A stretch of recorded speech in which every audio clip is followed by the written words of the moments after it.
It's an unfortunate reality that most businesses today have a failing sales process. The market has changed, the expectations of clients have changed, and unfortunately, businesses haven't quite adapted their sales framework to accommodate for this.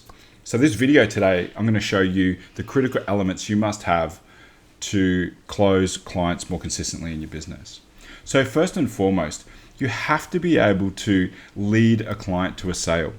If you're not leading a client, they're leading the sales process and they don't necessarily know how to do that. So if you can't lead them to a sale through a simple framework, then you're always going to struggle to close sales. If you think about a sale as a journey always has a beginning and an end. An end is your solution.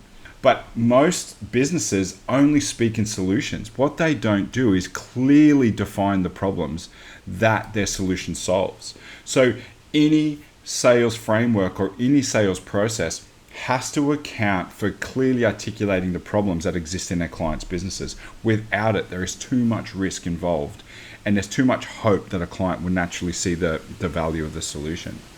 Now, to do that, you must have an understanding of the markets in which you enter.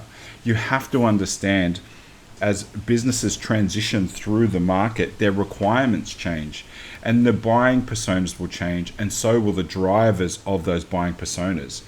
And you also must have an understanding of the customer requirements. Now, this is one of the key areas businesses make a critical mistake, is when they think about customer requirements, they think about the functionality of their solution or their product. It actually goes further than that. You have to understand the requirements a customer must go through in order to see enough value of your solution and help them see that your solution solves their problem and know the stages they need to go through in order to purchase, right? And once you understand those requirements, you can understand what is valuable when. If they're in the beginning of their sales journey or their buying journey, you know what type of value would resonate with them.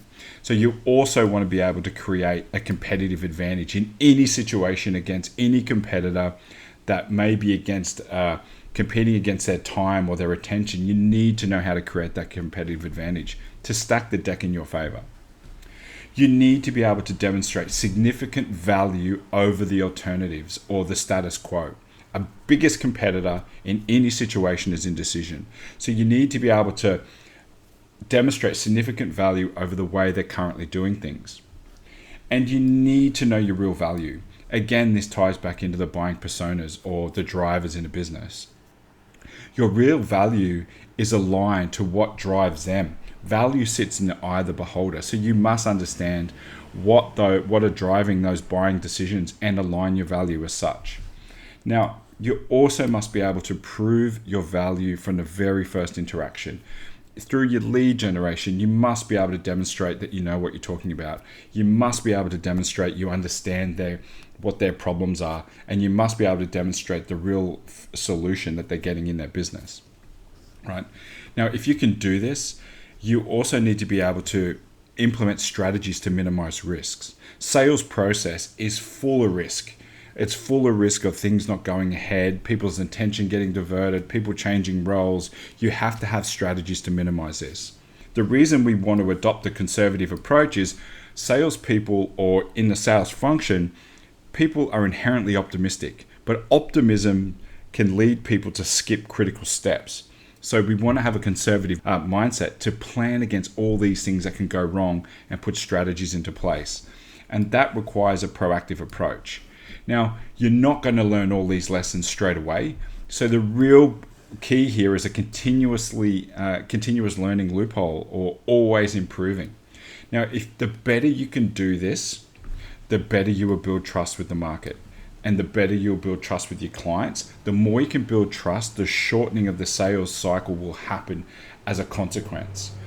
I just wanted to share with you the critical elements that you need inside your sales process. Now ask yourself, which one of these are you missing? And then make a plan to start improving.